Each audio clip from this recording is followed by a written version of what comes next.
Guys, it's Matt here with another episode of Costa Rica Crypto. Today I wanted to do something a little bit different.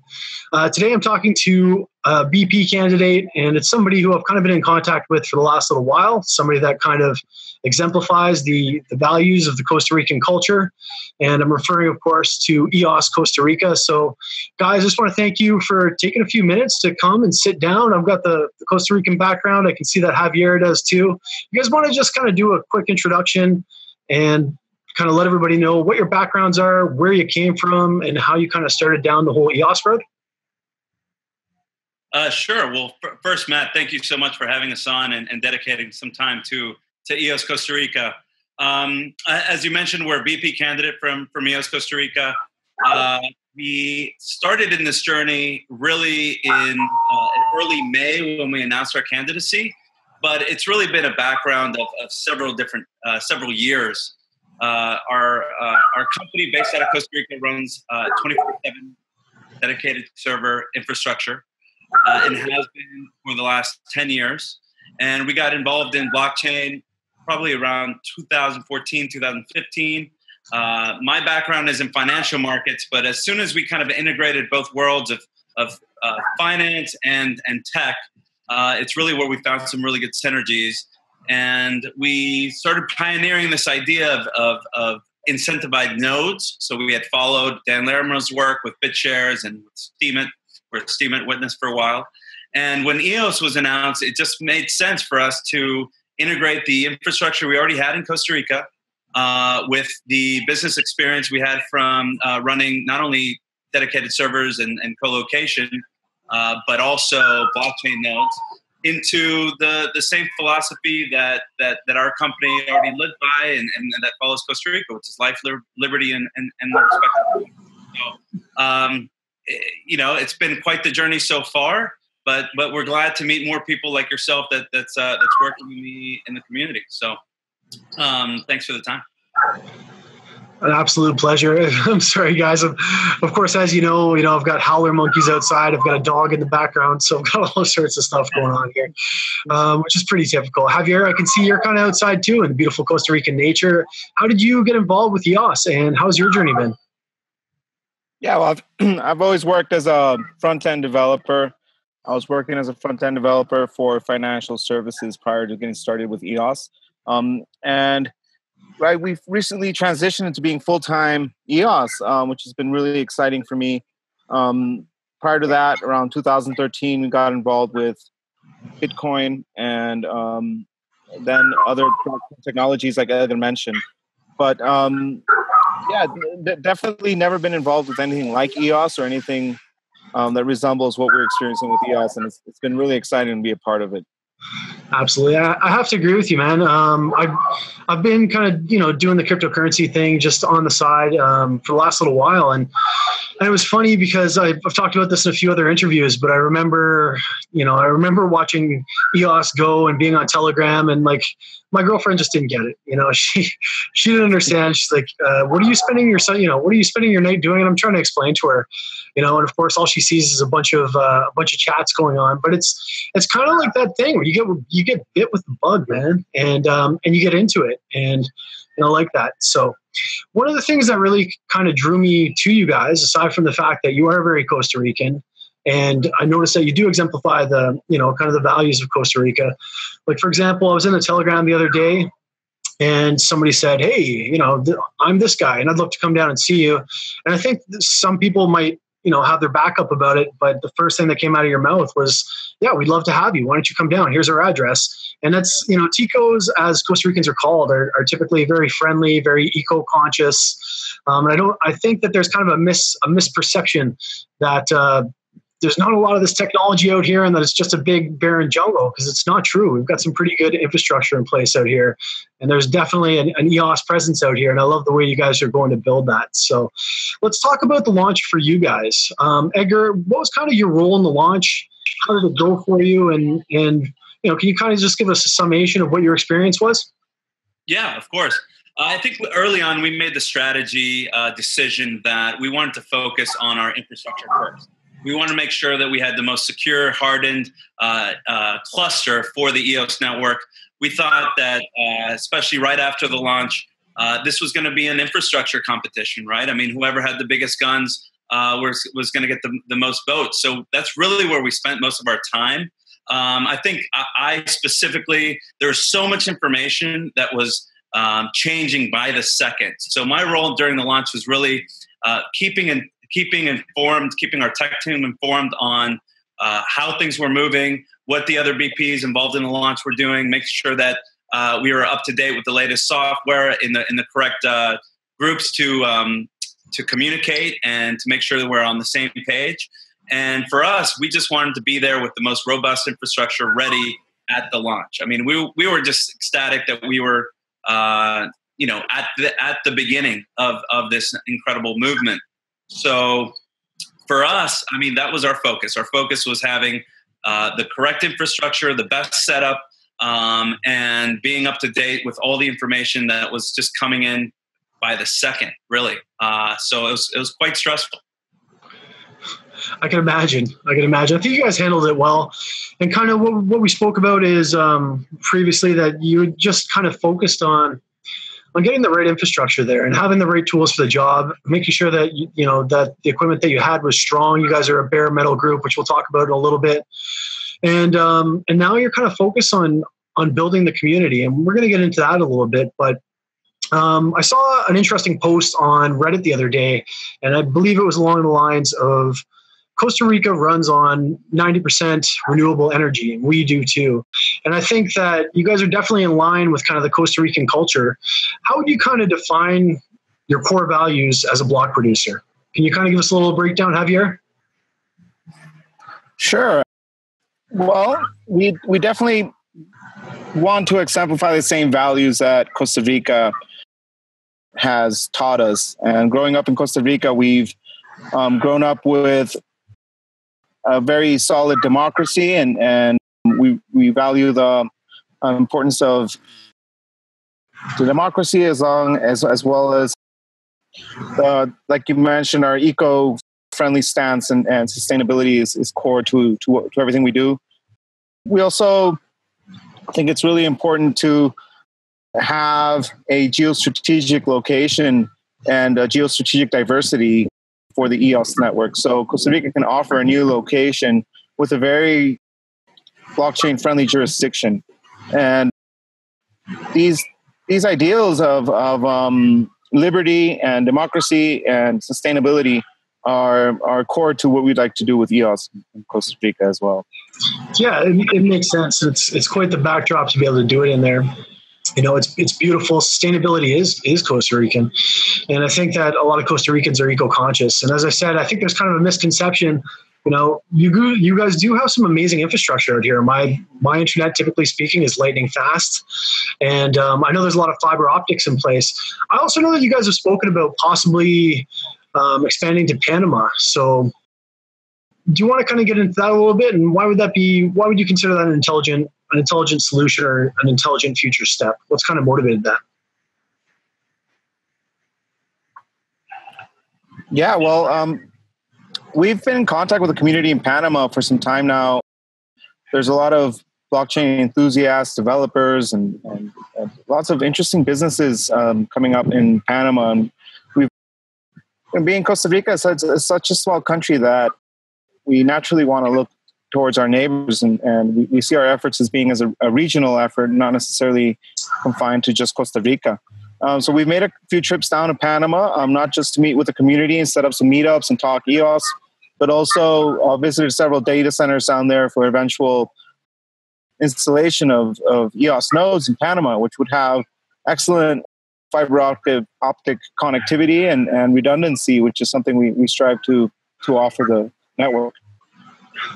I want to continue to talk about some of the things that you guys have in the plans for your office, right? So we all know that we live in Costa Rica. And we all know that Costa Rica is synonymous with a lot of things, ecotourism, as well as Costa Rica is synonymous with coffee. And I kind of understand that what you guys are trying to do is build a creative place at your headquarters in San Jose, where you can have people come down, drink some coffee, hang out, and kind of learn some skills and basically share skills in that type of a place, and develop some cool dApps and do some workshops. So do you want to kind of get into that a little bit for me, Igor?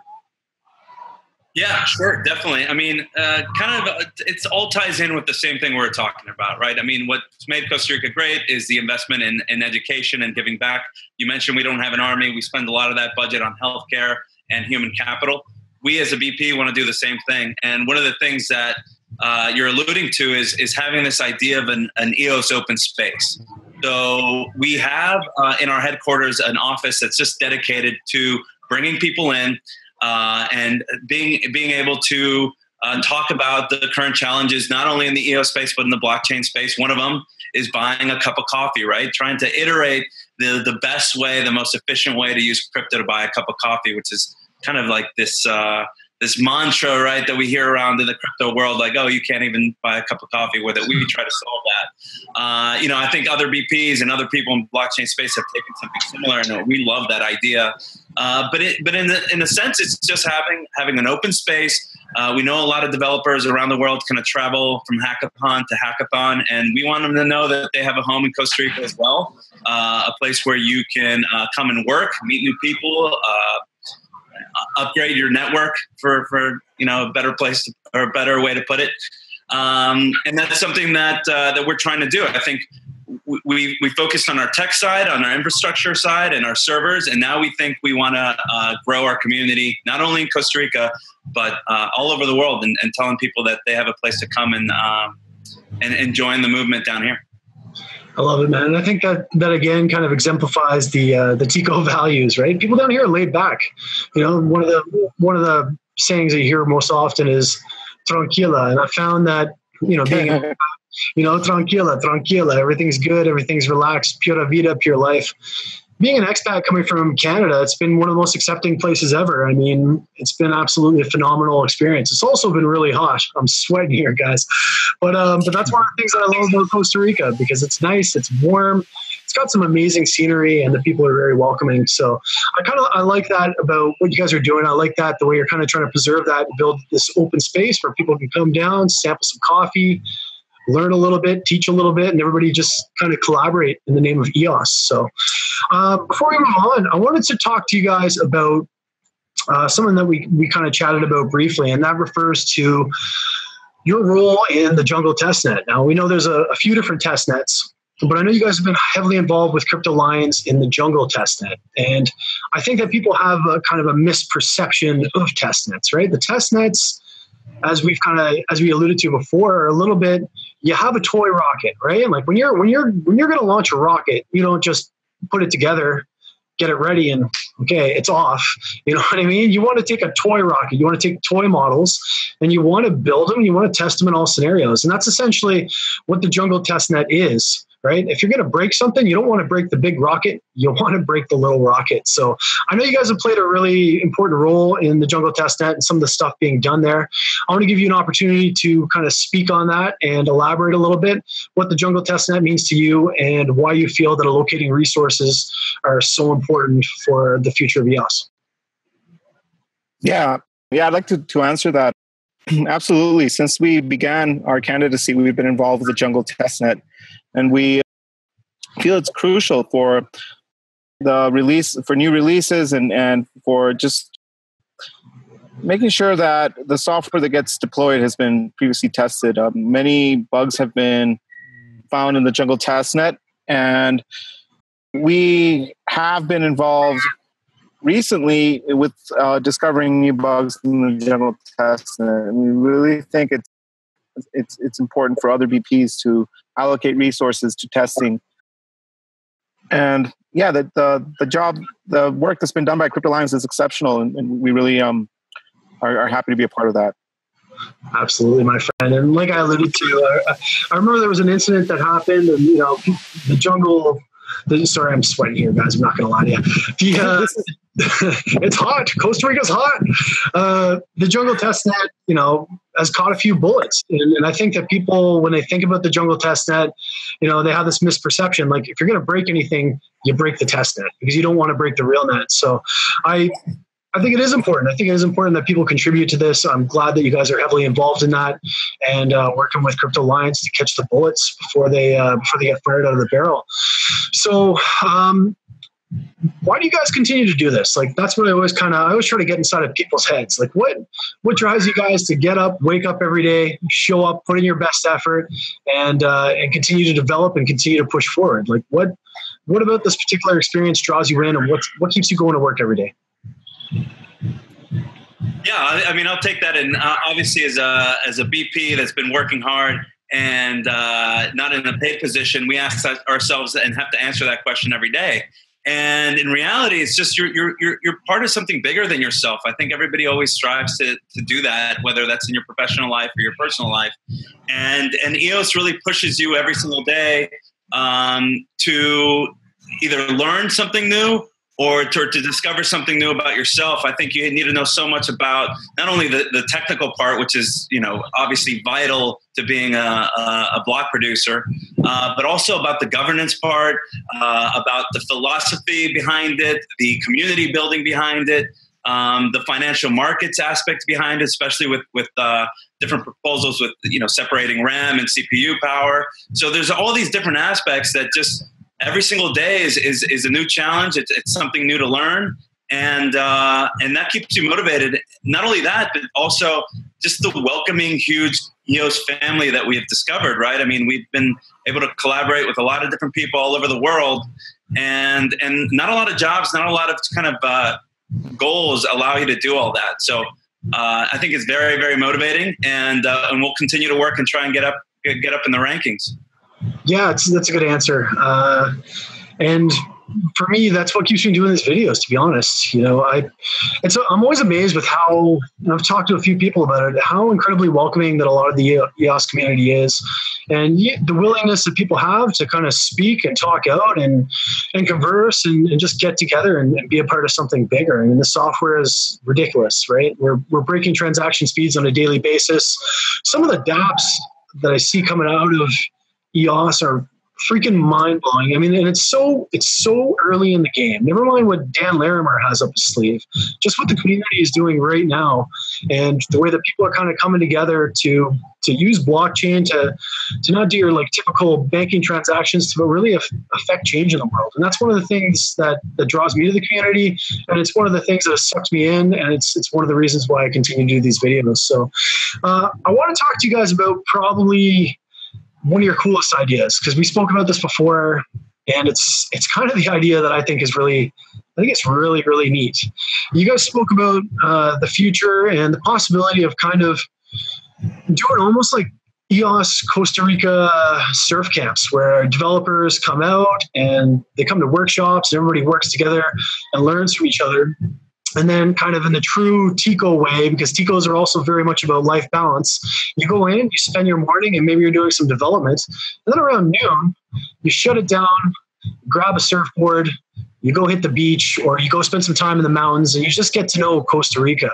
So almost like these kind of EOS Costa Rican retreats. And I think that's such a cool idea, because I love Costa Rica. I love what it has to offer. But if you can get people out here to really not only participate in the community, but also really enjoy the amazing benefits of what this place has to offer, I think that's going to be a really, really big draw. So, Javier, did you want to kind of speak about that a little bit?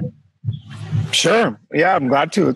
Well, it's just an idea we're throwing out there to begin with, but we'd love to have all kinds of EOS enthusiasts, whether developers or any other area EOS related, visit us in Costa Rica and have a space to do some work and also organize some trips to the beach or some jungle hikes. And we have human talent and potential there, but also the natural beauty and great weather that we have. That's great weather is killing me right now. Sorry, did you have something you wanted to say? Yeah, just add to that. I think it's a really cool idea because it allows you to network as well and really get to know other people. But it gets you out of the boardroom, out of the conference room. Away from the screen for a little bit, and you get to talk EOS and maybe learn a new skill in a beautiful area of the world. So it's an open invitation, and hopefully people will take us up on it. Yeah, I really like it because it also promotes the kind of, once again, getting back to those Costa Rican values, right? It just promotes kind of a little bit of life balance, man. And I think that people really bond when they step outside of their comfort zone, or when they're doing like new experiences. So whether you drag them down to Arenal and go and check out the volcano for a day, or whether you're taking them to Puerto Viejo to go check out the amazing beaches there, I think it's kind of a cool concept because it's not only promoting EOS, it's getting people together and having them bond through things that they might not normally do in a super cool environment. So I think that would be a big draw, and I'm hoping that you put that together. I really, I think people will come. People will come from far and wide to see that happen. So you guys had kind of mentioned previously that your future efforts are going to be directed at a couple of things. Number one was tools for transparency. Another one that you had mentioned was organizing meetups. And then the third one was that you guys are tossing around an idea and having meetings about a potential green token. Do you want to kind of elaborate on that a little bit, Javier? Yeah, sure. We've got several projects we've been already working on. One of them is around reports for block producers to be able to disclose their financial state reports, which is something we strongly feel we would want to do. If we do get any rewards allocated to our BP, we would disclose exactly what they were spent on. So we're already working on some tools for that. And we're also working on tools focused on building the community. We feel it's really important in this stage to start networking and gathering to discuss different EOS aspects. And so one of our applications is to coordinate events, whether they're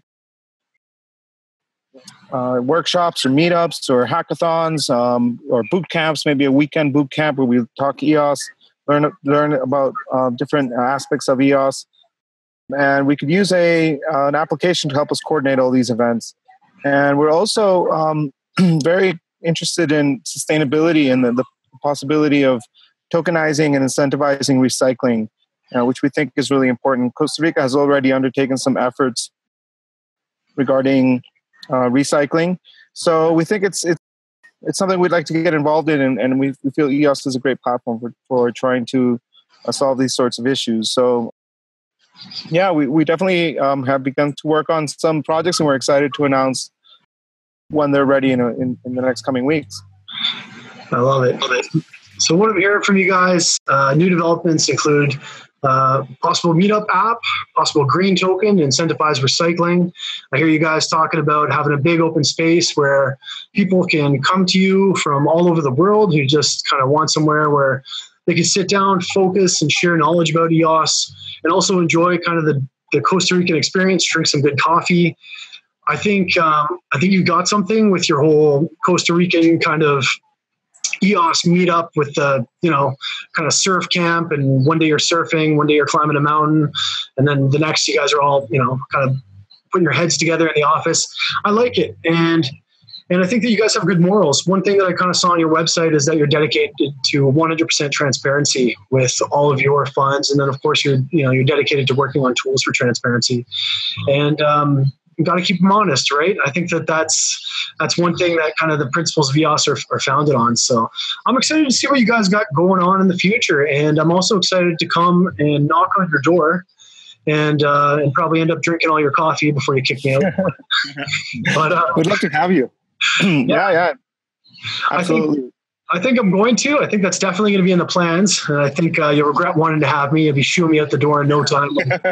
Coffee's gone. But yeah, is there anything else that you guys gonna want to talk about a little bit? I know your website is beautiful. I spent a lot of time on it. I don't know who does your website work, but it is a very clean, very well-designed website. I'm a huge fan.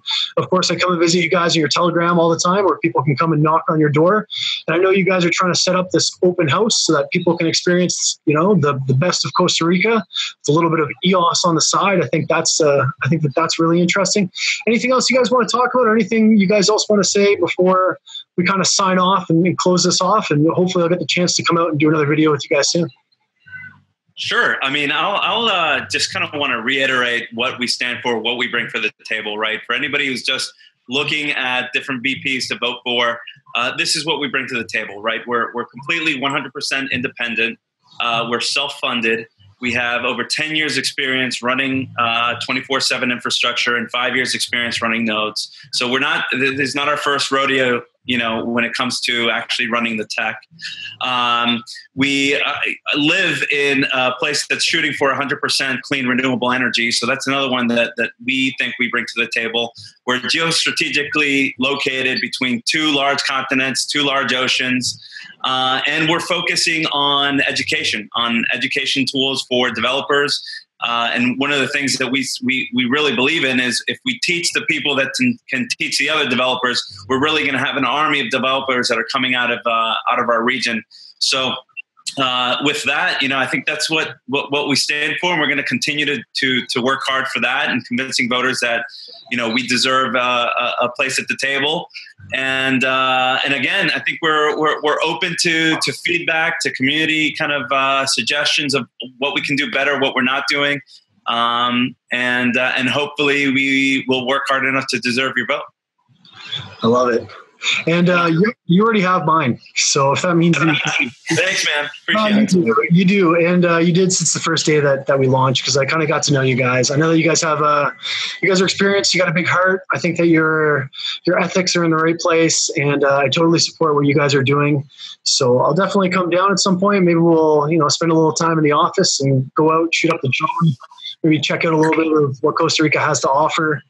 And if anybody wants to check you out, I advise that they go and they check out your beautifully designed website. You guys are kind of spending a little bit more time on media, spending a little bit more time engaging the community, and kind of bring them into your cause and all the incredible things that you're doing. And I wish you nothing but the best of luck. And I hope this is only one time of many that we're going to be able to sit down and chat and hang out. Yeah, absolutely. Yeah, we look forward to staying in touch. Invitation today, and we hope to stay in touch. And if there's anything we can do, please let us know. Absolutely. Yeah. And to your viewers, if you want to learn something new about Costa Rica, you can find us at eoscostarica.io, as Matt mentioned. We're on Twitter as well, EOS Costa Rica. We're on Telegram, EOSCR. So hopefully you come. Any questions you have or feedback, it's more than welcome. And I really appreciate Matt giving us the time today. It's a pleasure and an honor, honestly. It's cool that I even have the opportunity to talk to people like you, you know what I mean? And it's cool that we can kind of build a little community out here. I love your values. I love what you guys are doing. I love your valleys too. They're beautiful valleys. But I love your values, and I think you guys are on the right track. And I think that everybody should go check out your website, check out your Telegram, spend some time engaging with you guys, and then hopefully come down, spend some time in the space, and go check out what this beautiful country has to offer. Yeah, and I think I'll just, our lead open source developer would hate it if I didn't mention that you should also go to our GitHub and see some of the projects we're working on. If you can give a couple commits, obviously it's all open source, so we really appreciate it. But thanks for the time again. You bet, guys. I'm going to let you guys go, and I'm also going to post all of your links down below at the bottom of this video so that they can catch you on GitHub, they can catch you on your website, they can come and knock down your door on Telegram, and we can organize some really, really cool things to do here locally in Costa Rica. It's an absolute... Even better. Get some coffee, come knock down our door as well. Man, I drink a lot of coffee. You're going to regret that, I promise. You're going to like it then. I'll see you guys soon, okay? It's an absolute pleasure talking. You guys have a great day. Thanks, Matt. Ciao, guys. Thank you.